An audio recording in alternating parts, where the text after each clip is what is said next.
नमस्कार, स्वागत है आप सभी का। मैं हूं हिमांशु और आप देख रहे हैं हलचल इंडिया। बेबाक खबर तेज असर। आइए नजर डालते हैं आज की खबरों पर। पार्टी के केंद्रीय कार्यालय संगम विहार में एक पत्रकार वार्ता की गई, जिसमें जनसत्ता पार्टी की राष्ट्रीय अध्यक्ष सुनीता सिंह सैनी ने बताया कि जनसत्ता पार्टी पिछले लगभग 23 वर्षों से गरीब, मजलूम, अति पिछड़ा व महिलाओं के सम्मान की लड़ाई लड़ती आई है। बहुत सी पार्टियों ने नेता पिछड़ों व गरीब मजलूमों का दम लेकर चुनाव भी जीत लिए और सरकार में मंत्री पद तक हासिल कर लेते हैं, लेकिन वहां पहुंचकर वो उन गरीब पिछड़ों से किए वादे भूल जाते हैं। लेकिन जनसत्ता पार्टी अपने वसूलों पर टिकी है और टिकी रहेगी। आगामी लोकसभा चुनाव में जनसत्ता पार्टी अपने दम पर कम से कम 10 सीटों पर चुनाव लड़ेगी। राष्ट्रीय प्रवक्ता साक्षी राजयान सैनी ने कहा कि पिछले कुछ दिनों में श्री राम लला की प्राण प्रतिष्ठा का भव्य आयोजन किया गया। वहां देश के उद्योगपति अडानी, अंबानी, यहां तक कि अमिताभ बच्चन जैसी हस्तियां शामिल हुई, लेकिन वहां हमारी आदिवासी महिला राष्ट्रपति महोदय कहीं नजर नहीं आई। इससे ये साफ तौर से नजर आता है कि बड़ी बड़ी पार्टियां पिछड़ों की कितनी हितैषी है।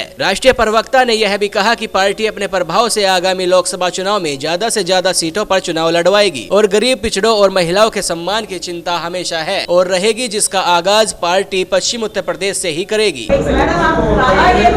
हमने प्रेस वार्ता इस मुद्दे पर करी है कि हम ये बताना चाहते हैं कि हम 2024 के चुनाव में, लोकसभा के चुनाव में, हम चुनाव में आएंगे मैदान में।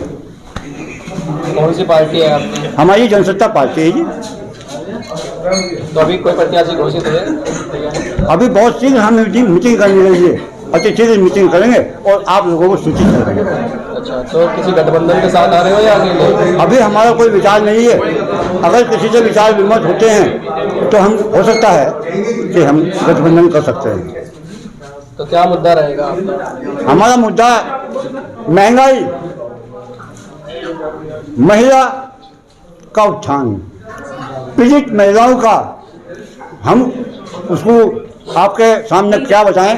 आज भी महिलाएं उत्पीड़न चल रहा है, इतना सब कुछ होते हुए भी। और तो सरकार को 10 साल पूरे होने जा रहे हैं, क्या महिलाओं का जो उत्पीड़न है वो अभी तक कम नहीं हुआ? अभी तक कम नहीं हुआ।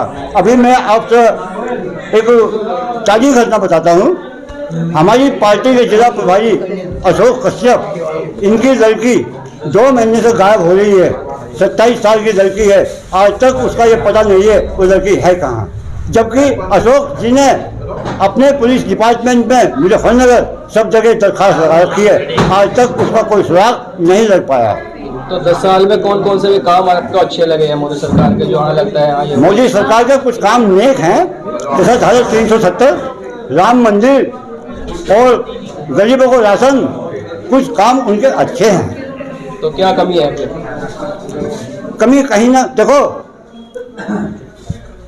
कुछ ना कुछ तो कमी कहीं ना कहीं होती है।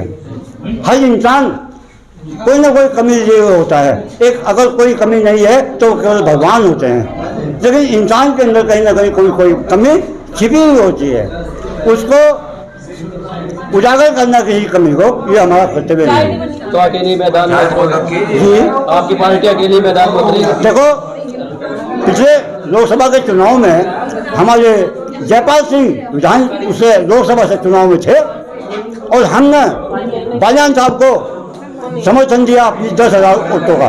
उन्होंने हमारे से आकर के रिक्वेस्ट करी कि आप हमें हराएंगे, मगर नहीं, हम आपको समर्थन देंगे। ऐसी कोई बात नहीं है। हमने उनको अपने समाज की वोटों का उनको समर्थन दिया। बालियान साहब जिंदा हैं, वो बताएंगे इस बात को कि जनसत्ता पार्टी ने मुझे समर्थन दिया है।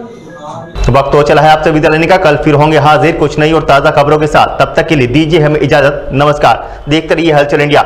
हलचल इंडिया के YouTube चैनल को सब्सक्राइब करना ना भूलें।